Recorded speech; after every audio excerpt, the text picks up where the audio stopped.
There's something about the ARRI Alexa cameras that is magic, that sets it apart from anything else. Hi, my name is Tanner. I'm a cinematographer in Nashville, Tennessee, and I'm going to tell you a little bit about why I am selling my ARRI Alexa Classic. If you're a fan of the ARRI Alexa cameras, you're probably most familiar with the Alexa Mini. That camera has been on most films, independent and big budget films of the last 10 years. But maybe that type of a price point is out of your reach, just like it was mine. That's why I invested in the ARRI Alexa Classic. It was less new, it was more attainable for a $6,000 to $8,000 range. I purchased my ARRI Alexa Classic from someone in Los Angeles when I was still living in Southern California.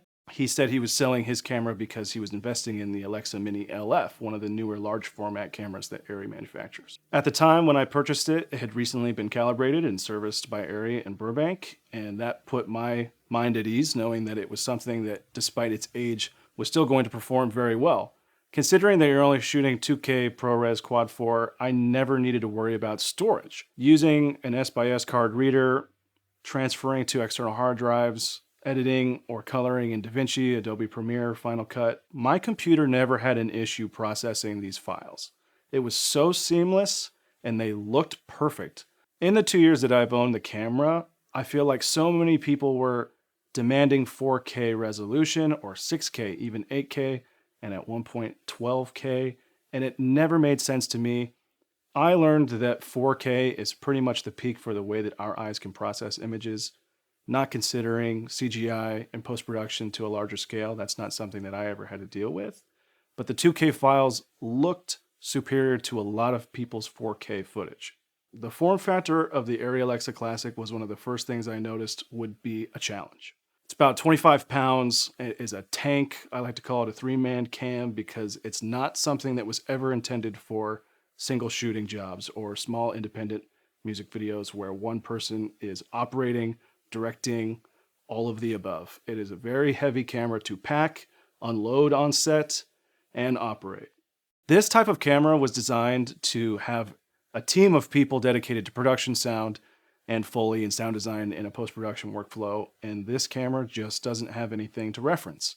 So whenever I shot an interview or a music video with lip singing, I always had to have a post-production slate happening to be able to sync up my files.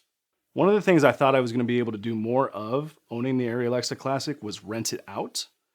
That didn't end up being true. I rented my Alexa Classic in Los Angeles 2 times. One to a student film at Chapman University and one to a multicam shooter actually shooting a live event, streaming with 2 Alexa Classics. I think the reason why the Classic is less in demand is just because it's a large camera and there are so many newer options that are in an affordable price range to rent on a daily basis or on a weekend from local rental companies. The other reason I don't think I rented it out very often was because the internal recording limitations are at 2K ProRes Quad 4, and other cameras can shoot 4K. Other production companies, other studios and networks require that type of an output internally. Even if I use an external recorder like an Atomos Ninja, I could have only gotten 2.8K ARRI RAW. I feel like for 2 years owning this camera, it did everything it could for me. I could bring it onto more jobs. I'd love to continue owning it. There's nothing wrong with it, and there's no reason not to own an ARRI Alexa camera, whichever model you have. But for me, financially, the reason why I needed to sell it was just to offset the investment of another camera. The reason why I'm choosing to sell this camera now is because I feel like the type of work that I'm getting, the type of work that I want to get, is achievable with the new RED Komodo. And I'm attracted to that camera because of its very small, very portable form factor. To wrap things up, what I'm trying to say is I'm very grateful for owning the ARRI Alexa Classic in the last 2 years. It's done so much good for me, and I hope that it does so much good for the next person who owns it. I really want to thank the folks at ARRI and the folks at RED for designing these tools that have enabled me to make amazing images and to learn more about the craft of filmmaking. And I hope that we develop more of a relationship in the future. Keep doing what you do, because you're doing a great job. Thank you so much for watching this video. If you stuck around this long, I really appreciate it. I hope it helped. Take care, and I hope to see you around.